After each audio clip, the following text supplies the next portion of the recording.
After studying this module, you shall be able to understand the role of culture in self-construal, to learn the types of self-construal and to analyze the consequences of self-construal in various domains.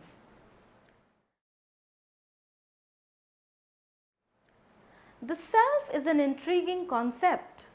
For times immemorial, philosophers and thinkers have tried to understand and define the self. Know thyself, goes the famous statement. The importance of the social world in the construction of the self was initially emphasized by Cooley, Mead and Goffman. It is now widely understood that culture and self are interrelated to each other. Cluckhorn provided one of the classic definitions of culture which emphasized the importance of values. Hofstede defined culture as the collective programming of the mind. He stated that nations differ in various aspects in terms of the national level values. Apart from this kind of analysis, Triandus et al. In 1985 used the terms allocentrism and idiocentrism for individual level analysis. Schwartz also emphasized the development of individual level analysis.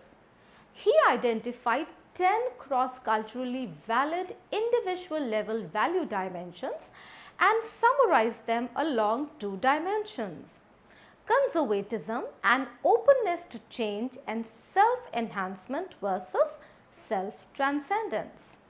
Most of the paradigms for understanding social phenomena developed initially in the United States and then spread to other parts of the world. One of the most intriguing questions was whether differences in terms of social phenomena are related to dimensions along which the countries differed. Cross-cultural replication studies of many social psychological phenomena has yielded many different results regarding many social psychological phenomena like social loafing, fundamental attribution errors, conformity, etc. The results obtained from these studies raise questions as to whether findings from American social psychological studies can be generalized to other cultures. Cross-cultural research suggests that the nature, content and structure of the self vary according to one's culture. In their highly influential article in the Psychological Review, Marcus and Kitayama argued that one of the critical variables by which culture affects the way we think, feel and act is self-construal. Culture affects how we construe our identity, and this self-construal in turn influences our subjective experience in various domains. They differentiated between 2 fundamentally different perspectives on the self: the independent self-construal and the interdependent self-construal. Many Western cultures believe in the inherent uniqueness of individuals. The salient norm of these cultures is to become independent from others and to express one's unique traits.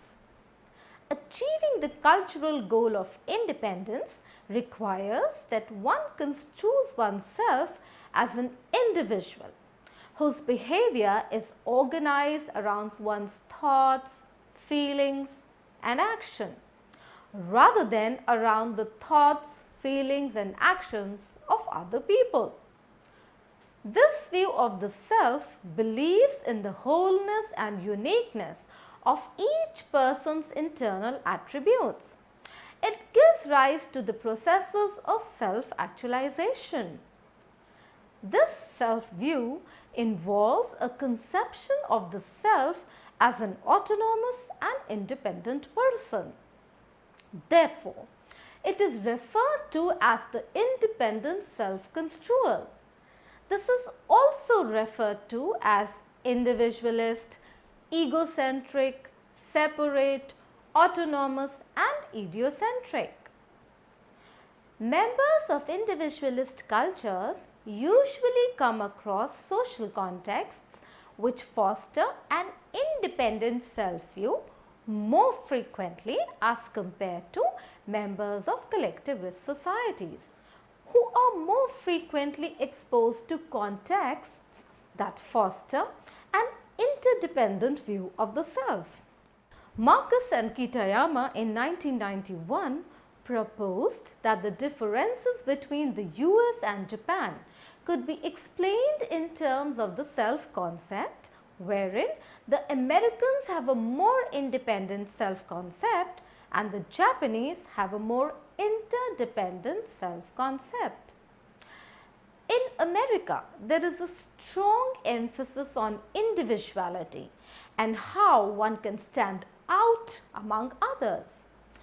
This independent self is a bounded, unique, more or less integrated, motivational and cognitive universe, a dynamic center of awareness, emotion, judgment, action, organized into a distinctive whole and set both against other such wholes and against a social and natural background according to Geeds. As compared to non-Western cultures, more individuals in Western cultures have such self-construal. The Western viewpoint regards the self as consisting of individual attributes like ambition, etc. These attributes are considered to be distinctively one's own, even when they are shared with others. The conception of self as independent versus interdependent is a very important part of one's identity. It influences how people think about themselves, how they relate to others, what emotions they experience, and how they behave in different situations. The cultural conception of the self is rooted in the norms and values of a culture, which further shapes individual experience and the expression of one's self. Japanese and Americans may hold quite different construals of the self and others. Whereas the Americans emphasize attending to the self and appreciating how one is different from others, the Japanese emphasize fitting in with others and maintaining harmonious relationships. Such construals can influence and also determine the nature of individual experience and how one leads his or her life. The Western view looks at an individual as an independent, self-contained entity that possesses a unique set of attributes and behaves in accordance to these attributes. The construals of the self and others are very powerful and are different in different cultures. The independent view prevails in some part of the American culture and in many Western European cultures. The interdependent self-construal is characteristic of Japanese and other Asian cultures, African, Latin American, and many Southern European cultures.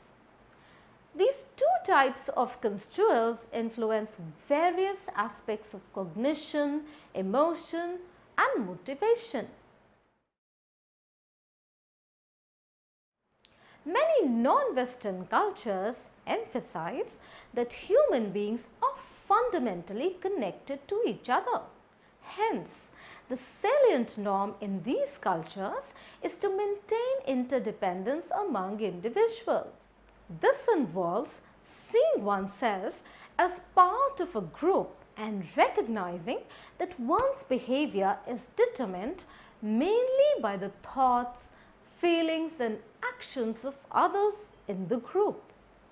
The Indian view of the self includes a sense of interdependence and perceiving oneself as a member of a larger social group. The interdependent self of many Eastern, Southern European and Latin cultures consists of seeing oneself as part of a social relationship and realizing that one's behavior is determined and dependent on what one perceives to be the thoughts, feelings and actions of others in the relationship according to Marcus and Kitayama. Hence, the self in such cultures becomes meaningful within the context of a social relationship. Many collectivistic cultures insist on the connectedness of human beings with each other. An important cultural norm here is to maintain interdependence among individuals. The Indian view looks at the self as an open entity shaped by the social and cultural context. Kakkar described the idea of interpersonal fusion in Hinduism. In this perspective, when one is separated from others, it is accompanied by a personal and cultural sense of health. These views reiterate the emphasis given to interdependence in collectivistic cultures.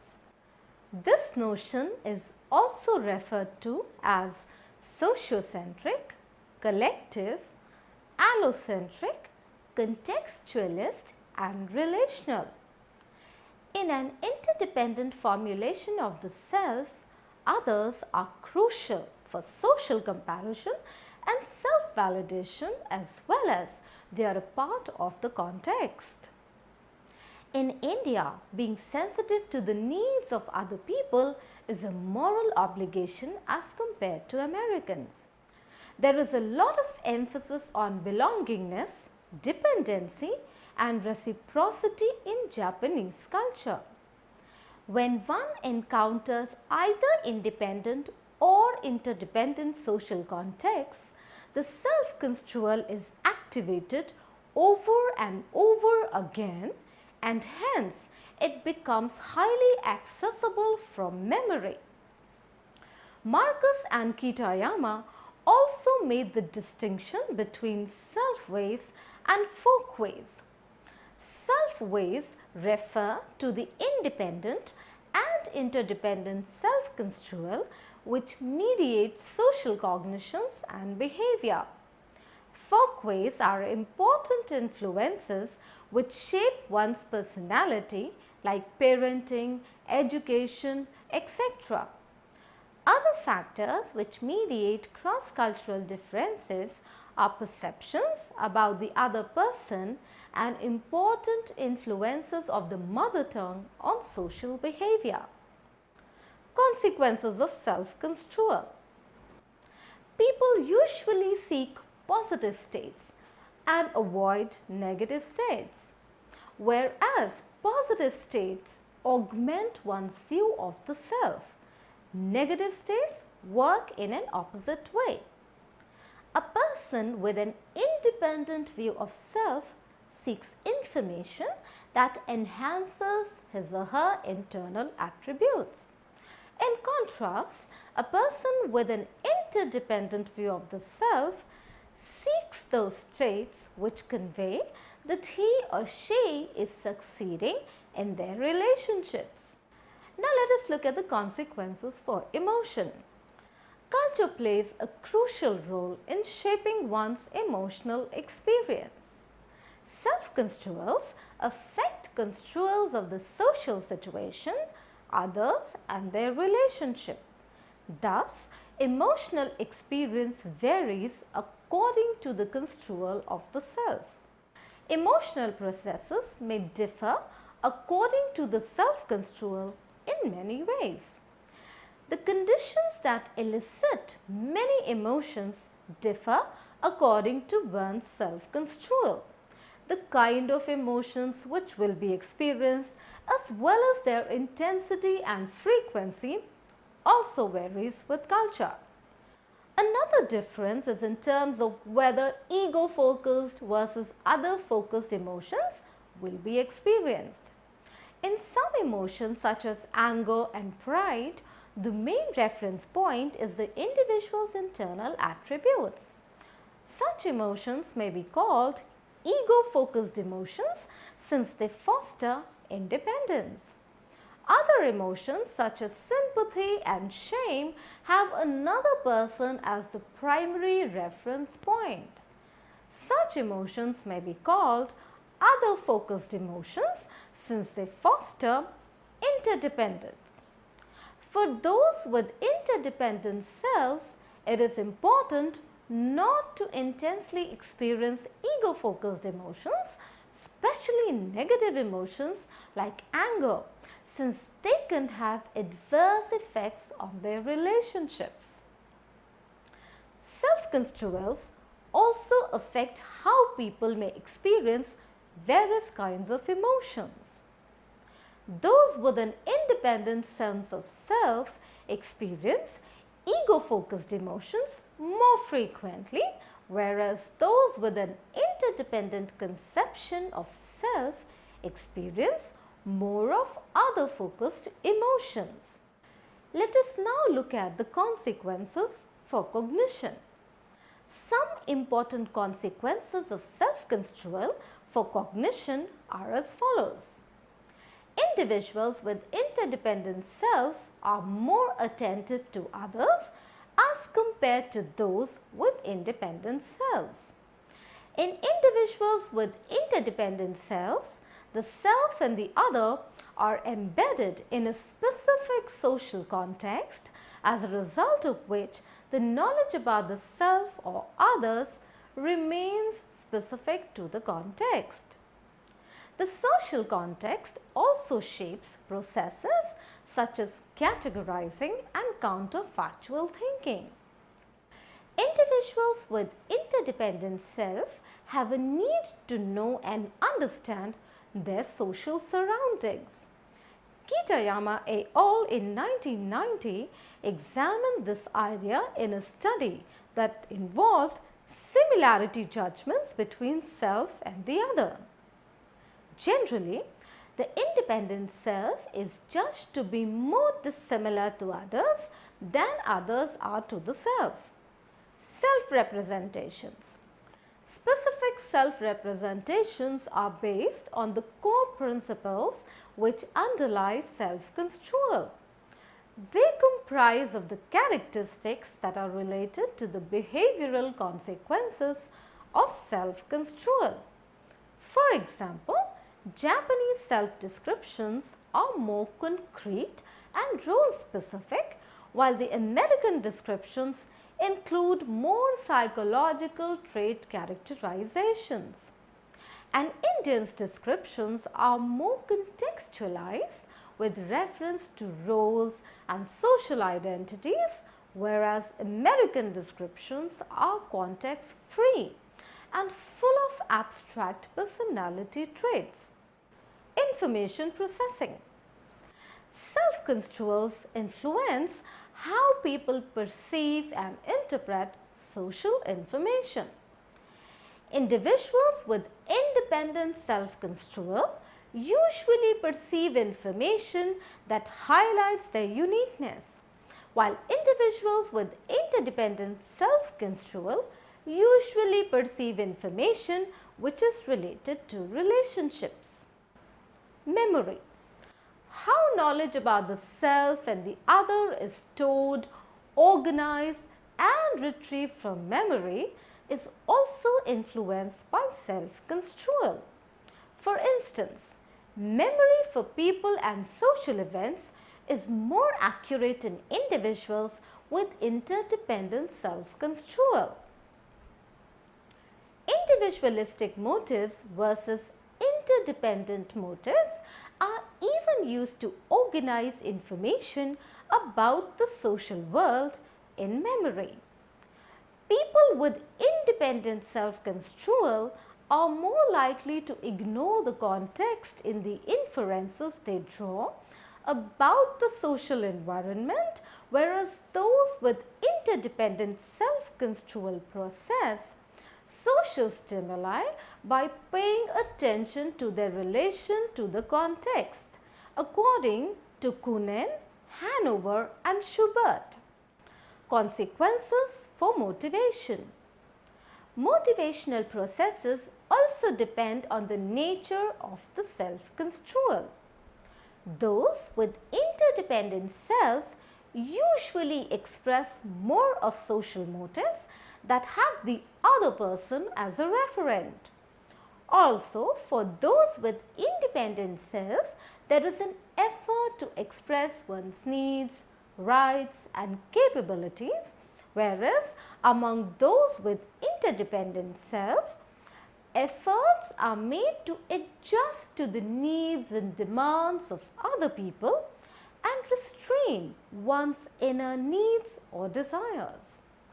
Self-related motives such as self-enhancement, self-verification, etc.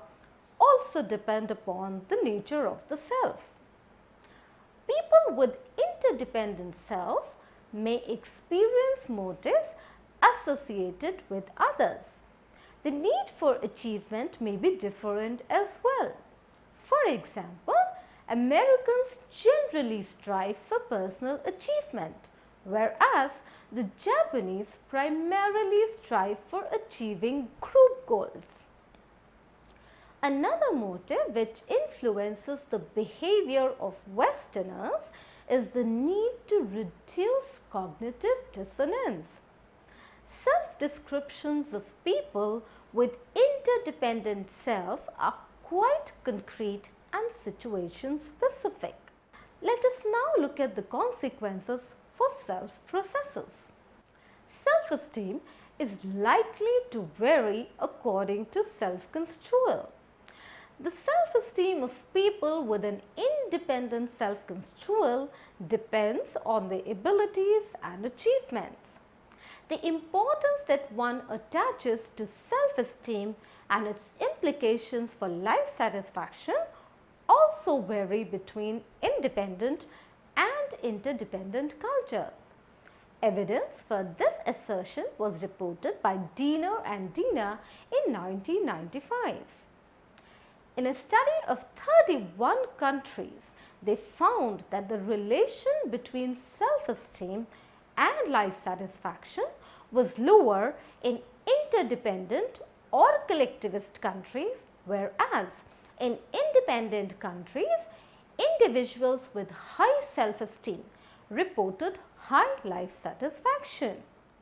Even in interdependent cultures, those who see themselves positively have higher levels of self-esteem.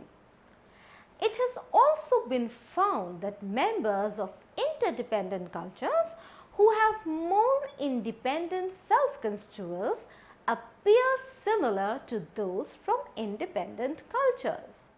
Let us look at now at the consequences for social psychological phenomena. Other social behaviors may also depend on the type of self-construal. Thus, for a person with an interdependent self, conformity is a highly valued state and not an inability to resist pressure from majority. Construals of self and gender. Many important gender differences are also influenced by the type of self-construal. It is generally observed that relationships have a lot of significance in women's lives. Women are more likely to have an interdependent sense of self as compared to men, and they think of themselves in terms of their relationships with others rather than as independent from others. Individuals with independent self-construal try to maintain a positive view of themselves. Hence, they are more likely to attend to and display self-defining attributes. Individuals with interdependent self-construal maintain a positive view of themselves by protecting the feelings of others. Individualism implies creating and maintaining a positive sense of self and having many unique personal attitudes. In terms of well-being, individualism denotes that achievement of personal goals leads to well-being. In terms of the self, in collectivism, group membership is a central aspect of identity, and therefore traits that are valued reflect the goals of collectivism, like maintaining harmony. With regard to well-being and emotional expression, in collectivistic cultures, life satisfaction is achieved by carrying out social obligations. It also implies restraint in emotional expression to ensure harmony in relationships.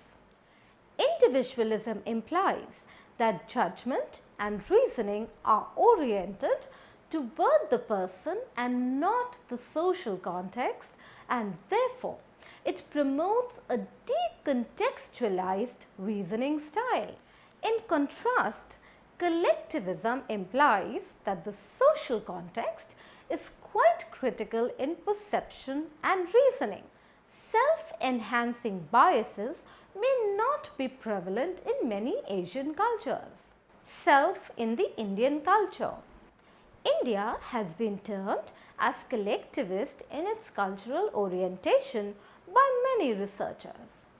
Some features of the Indian culture relevant to the self are importance of the family. Family is the most important in-group in India.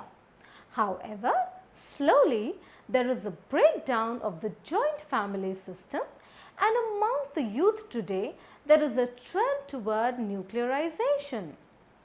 The second is relationship orientation. Indians prefer to have personalized relationships. These relationships are viewed in a long-term perspective.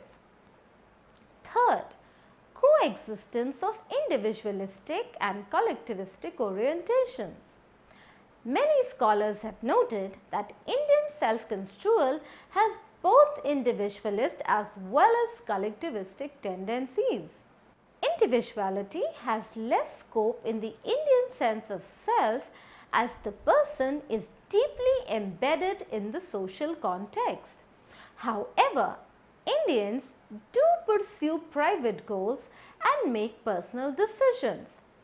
Sinha and Tripathi in 1994 have noted that Indian self-construal has both individualist as well as collectivistic tendencies.